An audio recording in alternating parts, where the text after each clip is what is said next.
तो स्टूडेंट्स जो टॉपिक है अलजेब्रिक एक्सप्रेशन, देखो वैसे तो ये मैं करा चुका हूँ क्लास में, बट ये जो टॉपिक है और ये देखो 7th और 8th दोनों क्लास में काम आएगा, क्योंकि देखो ऑलरेडी क्योंकि 8 में भी आता है अलजेब्रा और 7 से तो उसकी आपको पता है 6th क्लास में अलजेब्रिक स्टार्ट हो जाता है। तो मैं सोच रहा हूँ कि दोनों क्लास में वीडियो बच्चे देख सकते हैं इसको। अलजेब्रिक एक्सप्रेशन का मतलब क्या होता है? देखो it is a combination of variable, constant and mathematical operators.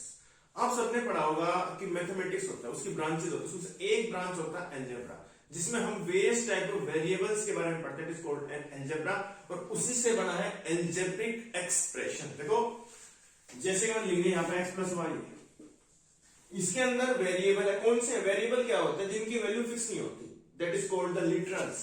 Literals और variables both are same thing. Plus का मतलब होता है मेरा plus minus divide multiply is called mathematical operators.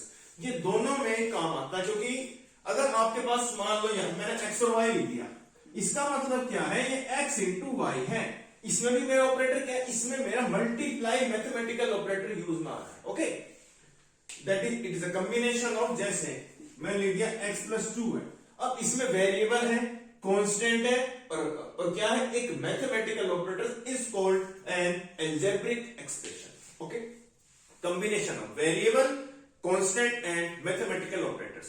अब हमने तो पढ़ लिया कि ये इसका मतलब क्या है, इसका बेसिक क्या है। फिर आता है आपके पास उसके टाइप्स। देखो टाइप सबसे पहला होता है मोनोमियल्स। मोनोमियल्स, देखो मोनोमियल्स का मतलब क्या होता है, N expression which contain only one term, जिसके अंदर सिर्फ एक टर्म होते हैं, इज कॉल्ड मोनोमियल। जैसे मैं लिख दिया x है, ये है मोनो मतलब एक, मियल्स मतलब टर्म, एक टर्म वाला expression is called monomials. Okay, दूसरा होता है मेरा बायनोमियल्स। बायनोमियल, देखो बाय का मतलब होता है two, an expression which contain two terms, जैसे कि मान लो x प्लस वाई और मान लो x प्लस 3 है, ये सब क्या है, बायनोमियल, जिसके अंदर मेरे पास कितनी टर्म्स है, 2 टर्म्स है। थर्ड आता है मेरे पास ट्राइनोमियल्स। ट्राइनोमियल्स का मतलब उसके नाम में सब कुछ छुपा हुआ है स्टूडेंट्स। ट्राई मतलब 3, नोमियल्स मतलब टर्म, 3 टर्म, जैसे कि x plus Y plus Z is called trinomials. Okay, एक आता है आपका quadrinomials. Quadrinomials, an expression which contain 4 term, जिसके अंदर आपके पास 4 टर्म आ जाएंगी, जैसे कि a plus B plus C plus D.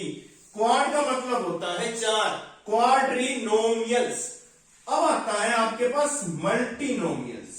Multi का मतलब होता है मोर देन वन, जिसमें अगर मान लो आपका x प्लस वाई, इसके अंदर 2 टर्म है, ये मल्टी है, मतलब एक से ज्यादा, जिसके अंदर आपके पास एक से ज्यादा टर्म होगी, वो कह रहा है कि आपके पास मल्टीनोमियल्स।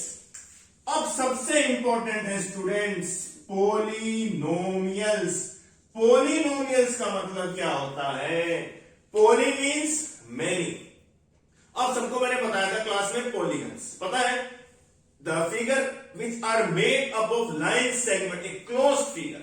उसी पोली मतलब मैनी, गन्स मतलब साइड्स, मैनी साइड वाला फिगर। यहां पे है मैनी ट्रम्स, जिसके अंदर आपके पास 3 से ज्यादा ट्रम होगी। वैसे तो हम इसको, जो ट्राइनोमियल्स है ये भी पॉलिनोमियल है, बाइनोमियल है ये भी, और मोनोमियल्स, ये सब एक टाइप के पॉलिनोमियल्स तो है, but N expression which contain more than 3 terms is called polynomials. But उसकी कुछ रेस्ट्रिक्शंस है स्टूडेंट्स, जैसे कि मैंने यहां पे 2 वेरिएबल लिख रहा है, ये मेरे पास अलजेब्रिक एक्सप्रेशन है, ये बाइनोमियल, बट ये पॉलिनोमियल नहीं है। क्यों? क्योंकि कभी भी पॉलिनोमियल्स में एक से ज्यादा वेरिएबल नहीं आ सकते, और उनकी जो डिग्री होती है वो नेचुरल नंबर होती है। वैसे तो अगर मान लो मैंने x स्क्वायर प्लस 2 लिख दिया, ये है क्वाड्रेटिक पॉलिनोमियल्स। क्यों? क्योंकि इसकी जो डिग्री है वो 2 है, बट ये एक्सप्रेशन अलजेब्रिक भी है, ये पॉलिनोमियल्स भी है, बट ये जो है ये सिर्फ अलजेब्रिक एक्सप्रेशन है, ये पॉलिनोमियल्स नहीं है। क्यों? क्योंकि इसके अंदर 2 वेरिएबल है। अगर मैंने यहां पे रूट x प्लस में 5 लिख दिया, ये पॉलिनोमियल्स नहीं है। क्यों? क्योंकि इसकी जो डिग्री है वो फ्रैक्शन में है, फ्रैक्शन नेचुरल नंबर में नहीं आ सकते, it is not a polynomial. कभी भी किसी की डिग्री नेगेटिव फ्रैक्शन नहीं हो सकती और उसमें सिर्फ एक ही वेरिएबल होगा, तभी वो कहलाएगा